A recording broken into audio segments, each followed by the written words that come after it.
del ángel a los amigos de Jesús cuando llegaron a buscarlo. ¿Se recuerdan? Las mejores noticias que hemos recibido.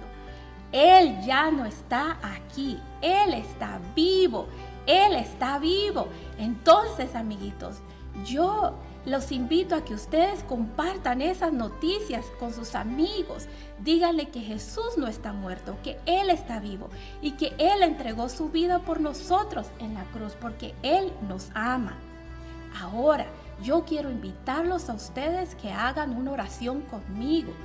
Si ustedes no han recibido a Jesucristo en su corazón, yo les invito que ahora lo hagan conmigo.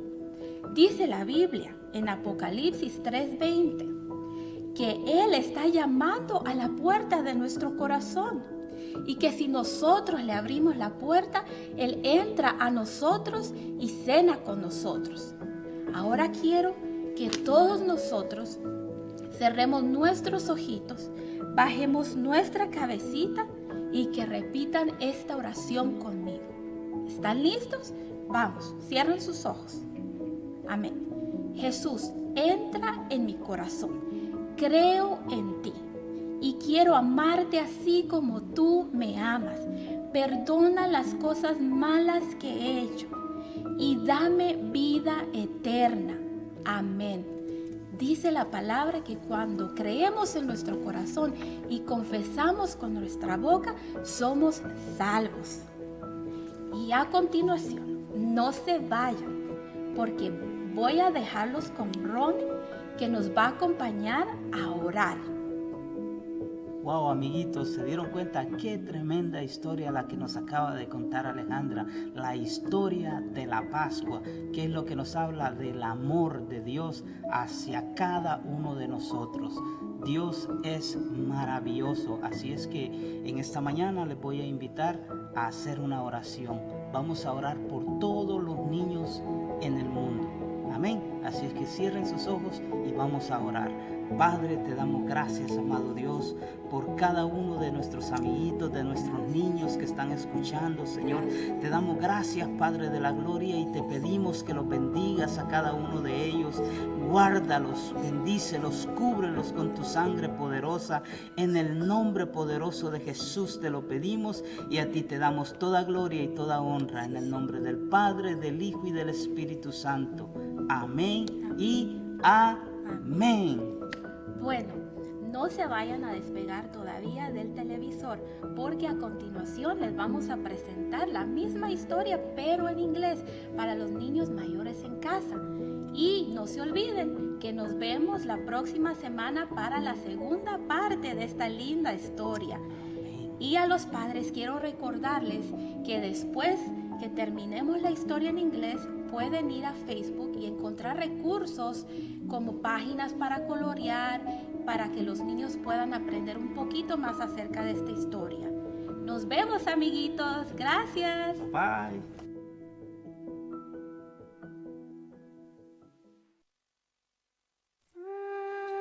It was the festival of Passover. Jesus and his 12 disciples had gathered in a room for their last supper together. Jesus knew it would be their final time to be together before he died. So he told his friends many important things. There was one very important message he had for them. One of the disciples would betray him. The one who betrays me will dip his food in the bowl at the same time I do, said Jesus. And just as he said that, Judas reached over and dipped his food in the bowl. With shock and anger, Judas looked at Jesus. The Son of God knew beforehand that Judas would betray him and deliver him over to the chief priests and religious leaders. Judas shoved away from the table and scrambled for the door in a rush. He didn't look back. He scurried away to do his evil deed. All the other disciples looked on in awe. They could not believe that one of their own was a traitor. Jesus understood that the hour was soon approaching, that he would suffer and die for the sin of all mankind. He told the disciples to remember his death and to think of him often. He took the cup and bread, gave thanks for it, broke it, and handed it to each of them. He told them, to think of the wine as his blood and the bread as his body. The disciples did not understand what Jesus was saying. Peter, one of the disciples, said that he would never leave Jesus. But Jesus quickly told Peter that before that night was over, Peter would deny that he knew him 3 times. Meanwhile, with the chief priests, Judas carried out his evil deed. He agreed to hand Jesus over to the cruel leaders if they would pay him a lot of money. Of course, Judas knew it was wrong, but there was no turning back now. By now it was dark outside. Jesus and his disciples went to a garden. Jesus wanted to prepare for his death, so he fell to his knees, bowed his head, and poured out his heart to his heavenly Father. "Oh God," he cried, "I don't want to suffer, but I will do what you want me to." His prayer went on for hours. The disciples couldn't stay awake and fell asleep nearby. Jesus, however, couldn't sleep and stayed awake in prayer. When Jesus came to his disciples, he found them asleep. Even after he woke them and encouraged them to pray, they fell asleep again. The second time, Jesus woke them and told them that the time had come for him to be arrested. The disciples were confused and did not know what to expect. "Have you come with swords and clubs to arrest me like a robber?" Jesus asked, looking up at his attackers. The guards knew that Jesus had been preaching and teaching in public places, and no one ever tried to arrest him there. This night was different. The disciples were afraid and ran away, but Peter followed Jesus at a distance. Jesus was led all the way from the Garden of Gethsemane through the Kidron Valley to the high priest. There he was interrogated. They were trying to find a reason to kill him. Of course, Jesus was honest and true. He simply told them what he had always declared. He was the Son of God. This enraged the leaders. They led him to another court to obtain permission to put him to death. Meanwhile, Peter stood outside in the courtyard around a fire with other bystanders. He wanted to see what happened. "You're his disciple, aren't you?" a servant girl suddenly asked him. "No, I'm not," Peter swore and became angry.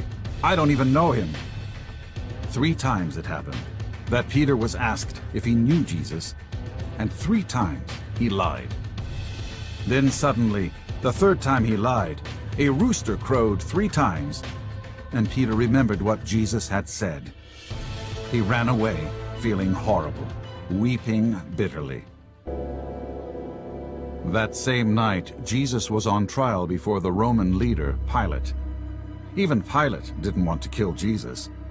"He hasn't done anything to deserve death," Pilate said, exasperated. The crowds, whipped into a frenzy by the leaders, just wanted to see some blood. "Crucify him!" they chanted with maddening anger. Pilate decided to give in. "I'm going to give you what you want, just to keep the peace. But I have nothing to do with this. I wash my hands of it."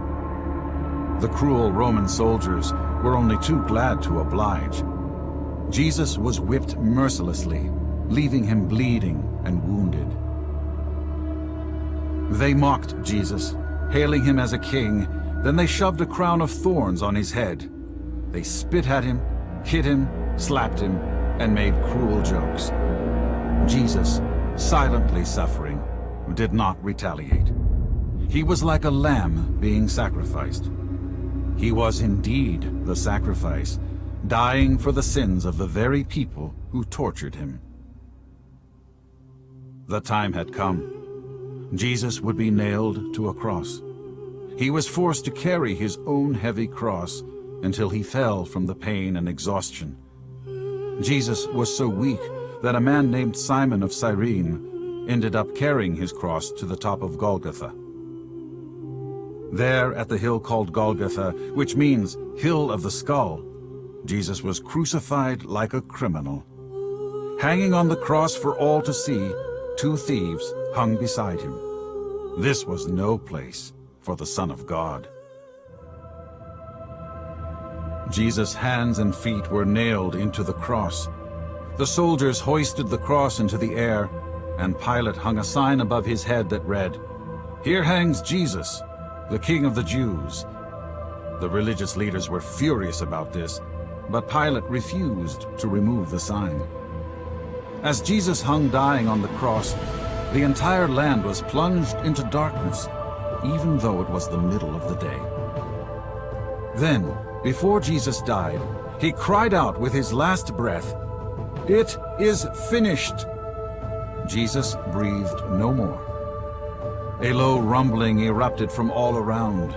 In Jerusalem's holy temple, the mighty curtain that separated the holiest of holies was torn in half. Many knew that instant that Jesus was truly the Son of God.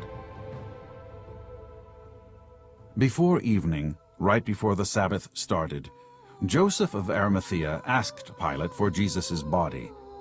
He prepared it for burial and placed Jesus' body in his own new tomb. He then rolled a large stone in front of the entrance. Guards were stationed outside the tomb to make sure that no one came to steal Jesus' body. The religious council knew Jesus said he would rise again. They wanted to prevent that. Jesus had to die to appease God's wrath towards sin. But this was not the end. Jesus would be resurrected after 3 days to defeat death and sin forever.